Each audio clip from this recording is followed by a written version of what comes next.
vamos a cambiar de tercio, vamos a irnos en este caso a las matemáticas y a Sevilla y vamos a dar la bienvenida a Mario Tomba, que, en fin, como acabo de anunciar, su monografía gira en torno a las matemáticas. Así que adelante, Mario, cuando desees. Muchas gracias, Ignacio. Y te presenta.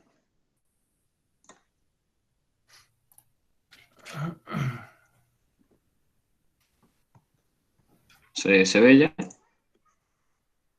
A ver, ahora sí. Perfecto, Mario. Bueno, pues yo, como ya ha mencionado Ignacio, soy Mario y vengo de Sevilla, del Colegio San Francisco de Paula, y he hecho la monografía en matemáticas. Así que voy a intentar no bombardear con tecnicismos porque sé que, bueno, las matemáticas son, bueno, una asignatura de esa de las monografías de las que nadie quiere escuchar nunca porque esto a mí, ¿qué tiene que ver conmigo, no? Las matemáticas. Entonces voy a intentar, más que contar todo lo que está detrás, aunque daré algunos matices, y si alguien quisiera discutir conmigo o algo así acerca de los aspectos más técnicos, más rigurosos de la monografía, estaría encantado en hacerlo y no tendría ningún problema. Así que dicho esto ya, mi monografía propone la solución numérica al problema de Platón, que explicaré más adelante así por encima para que todos podamos orientarnos un poco sobre qué va esto.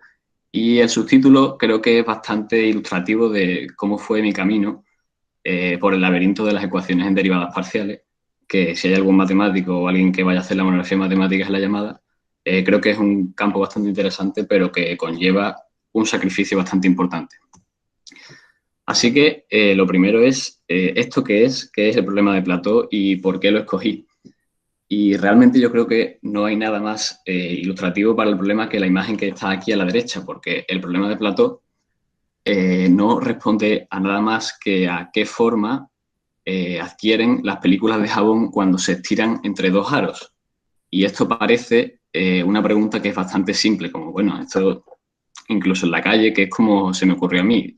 Realmente yo iba volviendo un día del colegio y vi a una persona, de estos que se ven en la calle a veces, que cogen como las películas de jabón y las estiran y se forman una superficie bastante, cuanto menos llamativas, ¿no? Como las que se ven en esta foto. Entonces yo, hombre, justo en ese momento no se me vino la idea y, esto será una monografía, pero me quedé con la duda y empecé a investigar hasta que acabé llegando a este problema, ¿no? Que ocupó pues al mismo Lagrange en el siglo XIX. Así que, ¿por qué lo elegí? Pues, sinceramente, porque cuando empecé a investigar me pareció bastante bonito ver cómo las matemáticas en sí, una monografía podría cubrir algo pues como lo que yo, por ejemplo, cuando era chico, y seguro que alguien más aquí, cuando era chico alguna vez jugó con películas de jabón. Entonces me pareció bastante bonito para una monografía, algo que, no sé, tiene implicación personal, conocer cómo podemos modelizar con matemáticas algo como esto. Sin embargo, esto suena muy bonito, pero mi monografía tuvo una estructura o un desarrollo que para nada fue lineal y fue bastante atípico, porque cuando yo empecé la monografía, al principio de todo, yo no tenía ni idea de qué quería hacer de la monografía, solo sabía que quería hacer algo que no se viera en el programa del diploma. Entonces empecé pues por cosas como teoría de números o algo así, cosas muy raras, muy abstractas, hasta que hablé con mi supervisor, que ha sido un pilar fundamental a lo largo de toda mi monografía, y estuvimos discutiendo varios temas acerca del que se propuso el cálculo de variaciones, que lo que busca es algo así como la optimización de funciones, como lo que se ve en bachillerato, como lo que vemos nosotros en el diploma, como optimizar funciones, buscar un mínimo o un máximo, en este caso un mínimo, ahora explicaré un poco más adelante, pero en vez de funciones, digamos que a funciones de funciones, es decir, a una función matemática que en vez de tener una variable, como podría ser f de x, sería una función f mayúscula que tiene de variable a otra función. Entonces esto ya empezó a complicar las cosas, pero la realidad es que empecé dando palos de ciego.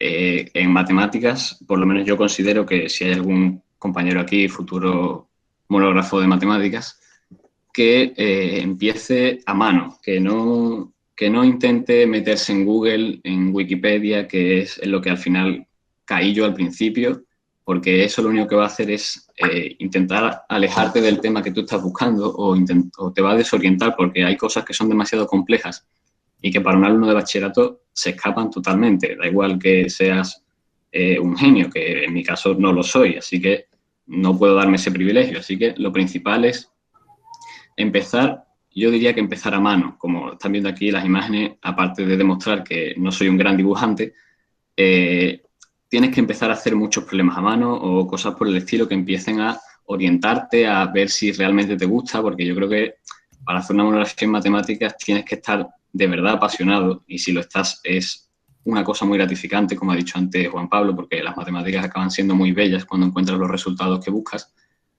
y no hay nada más gratificante que hacerlo a mano y decir que las cosas me salen. Pero ya un poco más adentro de lo que es en sí el problema, de dónde surgen las matemáticas en el problema de Platón. O sea, ¿qué estamos buscando aquí? ¿Cómo podemos aproximarnos a esas películas de jabón que se forman cuando lo estiras entre dos aros o entre dos alambres? Y realmente existe una teoría matemática profundísima detrás, que es la teoría de las superficies mínimas, que como, bueno, simplemente hay que observar esta ecuación que está en pantalla, porque eso lo que representa es la superficie o el elemento de una superficie, es decir, si miramos esta imagen, es un cuadradito de una superficie, un cuadradito infinitesimalmente pequeño, el área que tiene viene dada por esa integral doble. Si alguien sabe de integrales o ya las ha dado, pues sabrá a lo que me refiero. Pero lo que representa es cuánto vale el área para un cuadradito. Entonces, lo que estamos buscando cuando buscamos las películas de jabón, que naturalmente es bello, ¿no? Como unas películas de jabón minimizan naturalmente el área de cada cuadradito. Lo hacen por naturaleza. Da igual cómo las estires o lo que tú hagas con ellas, siempre que estén los dos bordes cerrados, claramente no puedes dejar uno libre.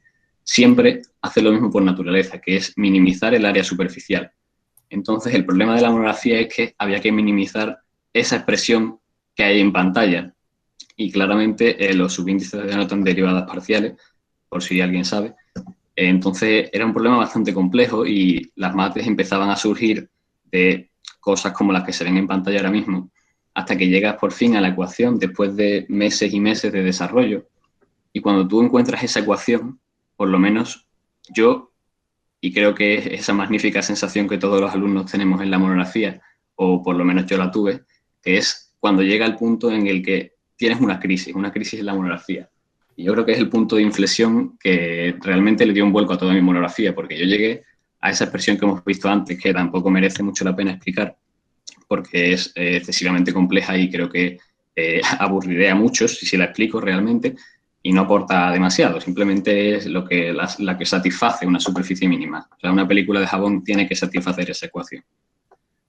Pero aquí un recorte de pantalla de cuando llegué a esa ecuación, le escribí a mi supervisor porque realmente estaba yo en un punto de la monografía en el que dije, esto se me está yendo de las manos, como creo que le pasó un poco a Juan Pablo antes, que te das cuenta de que es demasiado ambicioso para un programa de bachillerato.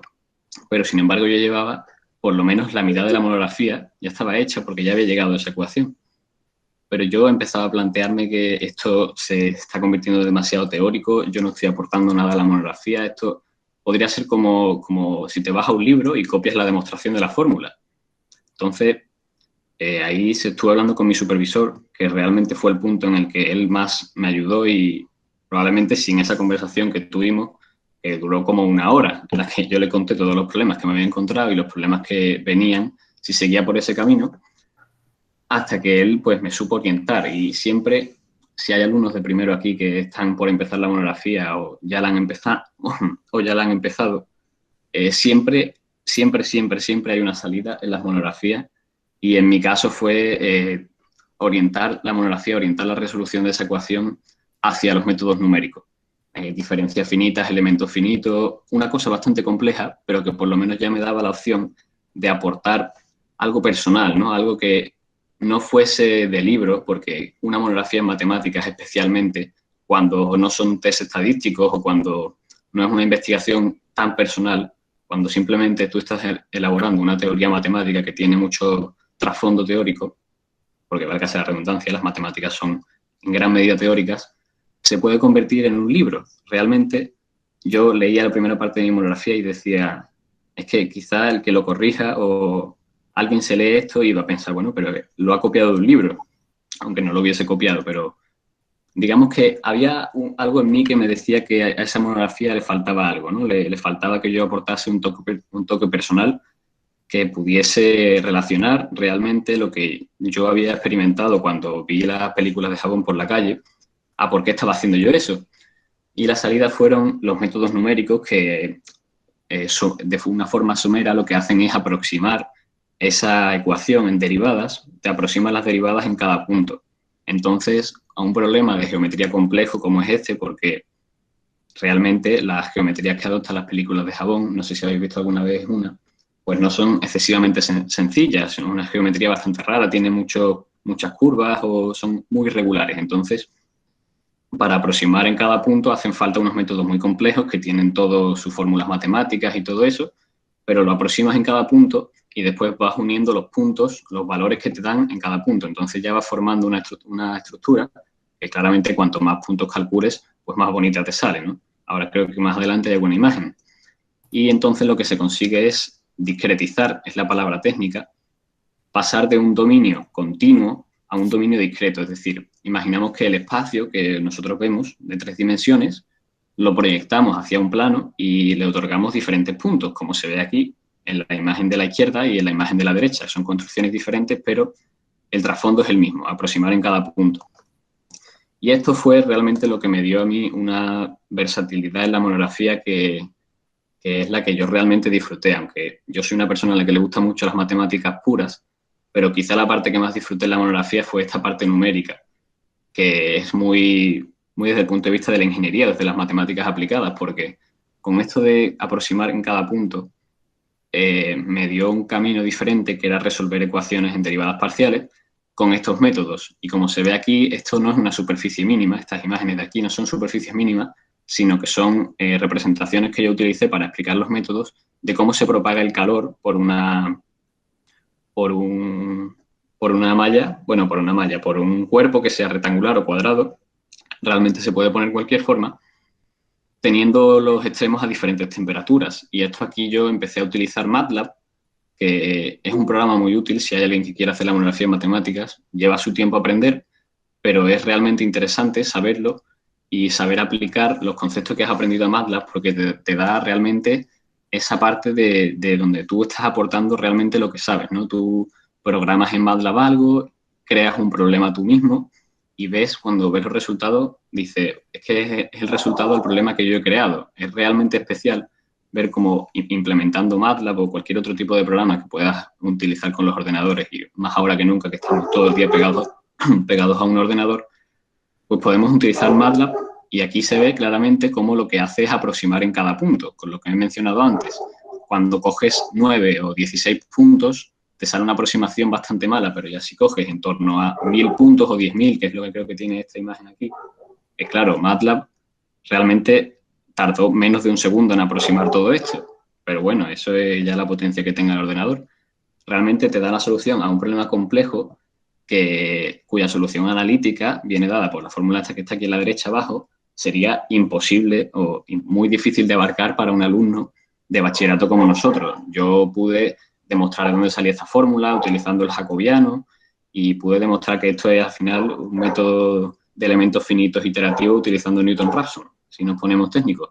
Pero yo tenía que aportar algo personal, ¿no? Y ahí es donde entró el punto del ordenador, de poder manejarme con ordenador. A alguien que le gusta programar, pues yo tengo la suerte de que me guste programar y que se me da más o menos bien. Entonces pude aportar esa parte de compromiso personal. Y esto lo recalco mucho porque sé que en una monografía de matemáticas pues es muy difícil intentar abandonar esos estereotipos teóricos de demostraciones, y una monografía de matemáticas de demostraciones y más demostraciones. Que sí, que la parte matemática lo son, pero siempre hay algún aspecto en el que tú puedes demostrar que la monografía la has hecho tú, ¿no? Que no has cogido un libro y has hecho la demostración de ahí, o que nadie te ha ayudado a demostrarlo, sino que eso es un trabajo tuyo. Y yo creo que eso es quizá lo más recalcable que se puede hacer de una monografía. Y eso también vino dado al final, esto sí es un problema de superficies mínimas, es un problema de plató, pero no aplicado a películas de Jabón, porque las superficies mínimas tienen infinidad de aplicaciones. Sino que bueno, este es un puente de Sevilla, que es el puente del Cachorro. Para los que estamos ahí en Sevilla, pues es uno de los puentes más icónicos de la ciudad. principalmente por los toldos que tiene. Se lo suele llamar el puente de los toldos también. Y me di cuenta de que podría intentar aproximar esos toldos que tienen ahí con el programa que yo había diseñado en MATLAB, porque aunque esa forma sea una paraboloide hiperbólica y no sea en sí una superficie mínima, a lo mejor con el programa que yo estaba utilizando en MATLAB podría construir una que tuviese una forma muy similar y que sí fuese una superficie mínima. Y fue ya el broche final de la monografía, la imagen de la derecha de cómo abstraernos de esa realidad, que es lo que requieren muchas veces las matemáticas, y de una idea tan simple como puede ser el toldo de un puente de tu ciudad, puedes sacar atrás un trasfondo y una teoría que es realmente abrumadora como son las superficies mínimas. Y yo creo que esto ya simplemente ha sido la explicación de mi monografía y muchas gracias por haberla escuchado. Espero no haber sido muy aburrido con las matemáticas, pero espero que os haya gustado.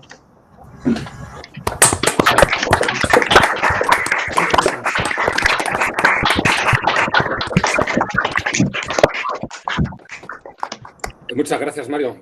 Todo lo contrario, ha sido muy estimulante tu presentación, tu dicción y bueno, y sobre todo me ha encantado, ¿no?, cómo has conseguido transmitir esa pasión por las matemáticas, hablando incluso, pues bueno, la belleza de los resultados, ese sentido estético, ¿no?, de este proceso también creativo, la metodología. Yo creo que esto va a ser de mucha ayuda a muchos de tus compañeros. Además, desde un planteamiento teórico muy abstracto, como es la matemática, que parece muy alejado de la realidad, que sin embargo has conseguido después aterrizar pues, en tu ciudad, ¿no?, con el puente este de los toldos del que nos has hablado, y que me ha parecido pues, bueno, una guinda muy personal para esta presentación. Así que enhorabuena, todo lo contrario, ha estado genial. Vamos a ver si alguien quiere preguntar algo, y si no, te preguntaré yo. Muy bien.